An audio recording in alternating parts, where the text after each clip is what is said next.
In Search of Tomorrow, the definitive 80s sci-fi documentary, is the new project from the producers of In Search of Darkness, featuring the most iconic sci-fi movies of the 1980s and the writers, directors, composers, and effects artists who created them.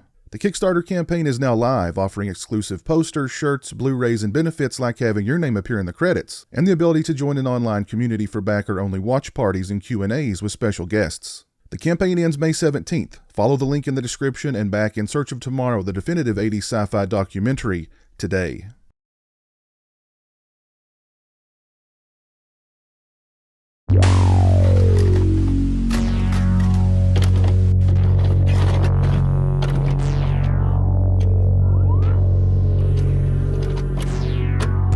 Hey, what's up, people? Pizowell here, and today I want to talk to you guys about 2004's Alien vs. Predator. And Alien vs. Predator was meant to once and for all settle the war of words waged between fanboys since the early 90s. If the xenomorph from Alien and the hunter from Predator were ever locked in mortal combat, who would prevail? It all started with the inclusion of a xenomorph's skull prominently displayed in the City Hunter's trophy case in Predator 2. The Easter egg instantly fueled a firestorm among fan bases and seemed to indicate that an Alien vs. Predator film was right around the corner. We got Alien vs. Predator comics, video games, and action figures instead. Hell, even Batman took on the Predator in a series of comics, and we were treated to a fourth Alien film, Resurrection, in 1997. But whatever happened to the Alien vs. Predator movie? This was a time before the internet, so speculation and rumor spread from school cafeterias, playgrounds, and game rooms instead of online forums. Schwarzenegger is coming back. He'll be teaming up with Sigourney Weaver. The battle will take place on Earth. It'll be epic, bigger than Aliens and Predator combined. But nothing materialized. By the time the AVP film was officially announced in 2004, my response was more or less apathetic. It seemed like the window of interest for an Alien vs. Predator movie had long since closed.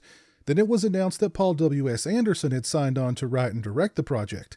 Anderson's involvement didn't inspire much confidence in fans, as I recall. Anderson was known for directing movies like Event Horizon, Soldier, and Resident Evil. I wasn't as down on Anderson's involvement as many were, though. Personally, I feel like Event Horizon is underrated. Soldier, I think, is a lot of fun, and Resident Evil is okay, in my book.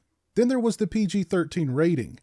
Yeah, that went over like a balloon filled with alien blood. In other words, fans who'd held out hope for an Alien vs. Predator movie all this time were already feeling burned. I remember walking into the theater excited at the opportunity to finally see an Alien and a Predator square off, but with tempered expectations. Alien vs. Predator finds a group of the world's leading archaeologists, engineers, and scientists hired by Charles Bishop Weyland, yes, the Weyland in Weyland-Yutani, to explore an underground pyramid in Antarctica. They soon find themselves in the middle of a battlefield on which two highly intelligent and deadly alien species duke it out. One for sport, the other for survival. Whoever wins, we lose. Great tagline, by the way. A little misleading, though. From a technical point of view, AVP is pretty solid. Anderson is a director with a strong visual style and an eye for action. He gives AVP a slick look and enough style to keep the film at the very least pleasing on the eyes. The production design is another strong point. The sets look fantastic. The amount of detail put into the walls of the pyramid is impressive. I thought it was kinda cool that the pyramid could rearrange itself, like a puzzle, effectively separating people and putting them directly in harm's way. For the most part, the effects in AVP are also good. The CGI and the use of miniatures, at least in my eyes, seem to have aged rather well. As for the characters in AVP, what characters? All the human characters in this film are one-dimensional and pretty much interchangeable.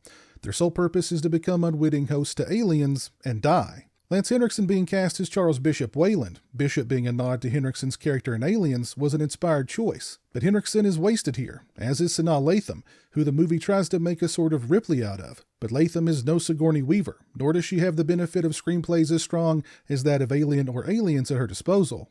Make no mistake, AVP is all about the aliens and the predators, but unfortunately, even they get shortchanged here. The three predators in this film all seem kinda weak. Two of them die during their very first interactions with aliens, and one of them is dispatched from behind. The predators themselves look chunky and cumbersome, and not the sleek, stealthy hunters we know from the first two Predator films.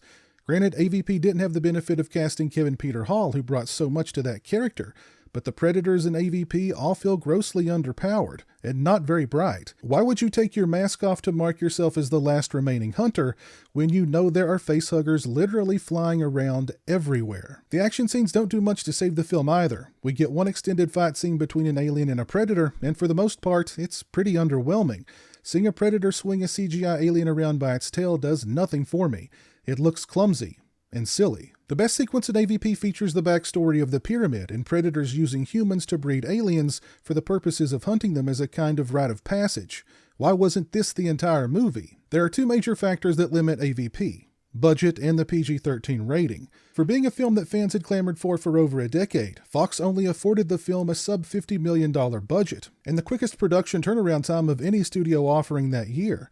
From pre-production to release took only 6.5 months. For being a movie featuring two of the biggest sci-fi villains of all time, from two hugely profitable franchises with legions of fans worldwide, why shortchange it? Why rush it? Why water it down?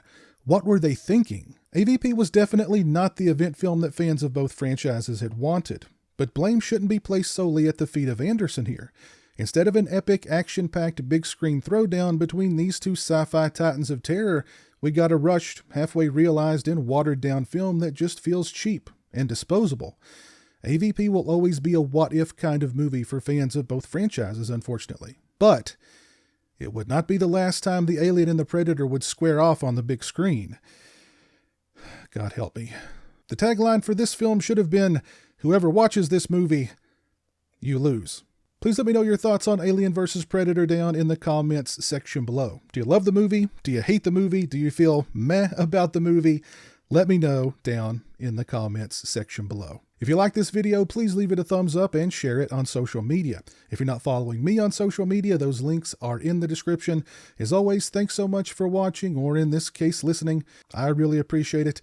Take care, and until next time, peace. A big thank you to all my awesome Patreon supporters. I appreciate your generosity and support of my channel.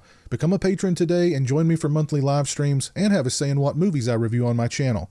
Patreon.com/pizowell, or follow the link in the description.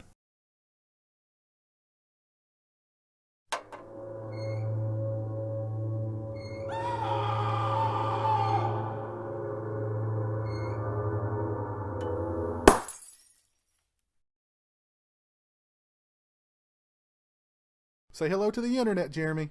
Hello to the internet.